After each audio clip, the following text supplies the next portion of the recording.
because the people who write them are lazy morons most of the time. Hello, I'm Captain Vile. Now, it might not be the most interesting topic of discussion, but I'd like to talk about creepypastas. Now, other people have spoken about this, but I'm going to laser in on some specific points that they didn't cover. And may I suggest that you roll your eyes back into the forward position, as I may actually employ some visual aids. Now, our story begins with a young Greek woman by the name of Ted the Caver. The original creepypasta, the very first one, Ted the Caver. And it's the best one that I've heard in years. I am astounded at how bad modern creepypastas are most of the time. There's some diamond in the rough, but the rough is pretty rough. Now, minor spoilers for Ted the Caver for anyone who has not read it, but at no point did the mole creature have a list of rules that Ted broke. It was some thing that lives in the caves and Ted disrupted. The fact that he went in on a Tuesday at 3 p.m. had no effect on if it tried to kill him or not, because that's dumb. If it did have a list of rules, it would not be the first creepypasta, it would be the first rules pasta. Now, a rules pasta, for anyone who doesn't know, is a creepypasta where the main threat is a list of rules with various entities tied to it. And the rules tend to be very specific and stupid, such as not doing a hyper-specific thing at a hyper-specific moment at a hyper-specific place.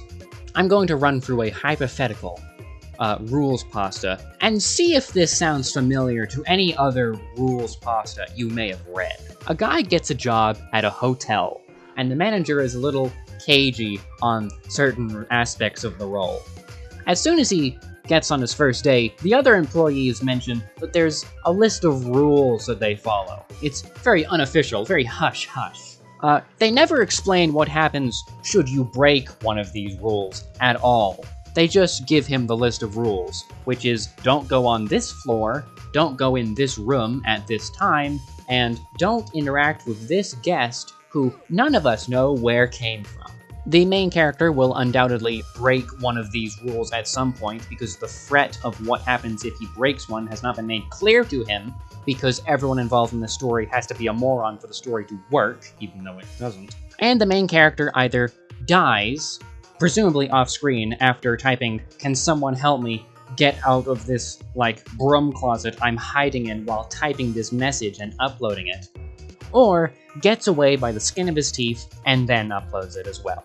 I do have somewhat of a problem with the need for some creepypastas to have to be written down. Sometimes it can just be a nice story. It doesn't have to be like someone is writing down their experience and uploading it onto the internet, especially if they're writing it while hiding from the monster. That really irks me, because that's so stupid. Why are you going into such detail about, the car you drove in on, when you're wasting valuable time and battery life on your phone when you could, call the cops or something? I hate that aspect of them. Now, I can see where the desire for a rules pasta comes from. They're very easy to churn out, and they're very easy to do if you're inexperienced, which is probably why most of them suck, because they're like someone's first ever attempt at making a creepypasta. But they're turning into something of a pitfall for new creepypasta writers for all the reasons I listed before. If you absolutely need to make a creepypasta with rules involved, do what classic horror did and have the rules be about the monster. If you limit what you can write about, or what a monster can do, and then think of ways it can get around that rule, it'll be more interesting than the main character has to follow this rule. Let's take vampires, for example.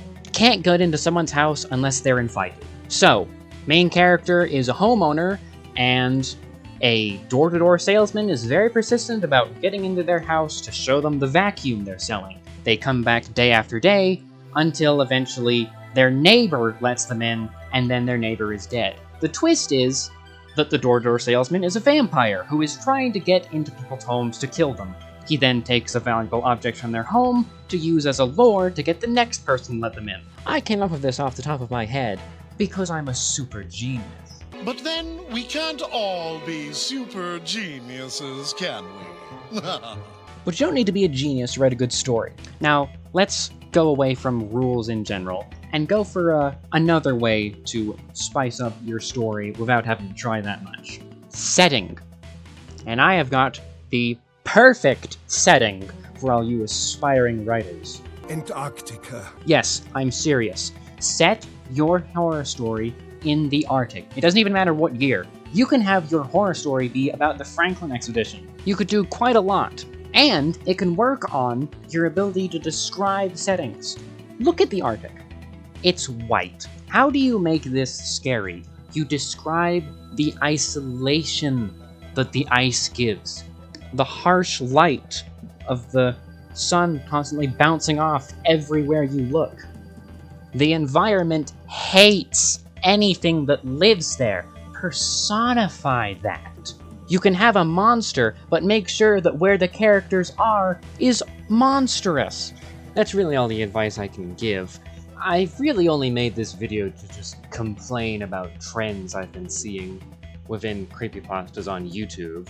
Despite how much I enjoy calling other people morons, I don't intend that much ill will to creepypasta writers who have produced something I don't like. It's mostly just newcomers to creepypastas who want to take a stab at doing something but don't have any experience due to being so new, or dilettantes who are churning out the same thing over and over again simply for some quick cash. I do, however, have two small things I would like to mention. First of all, ever since my video on From, I've been getting comments about how I'm like Shafrilla's Productions, except if you watched Penguins of Madagascar instead of Moana.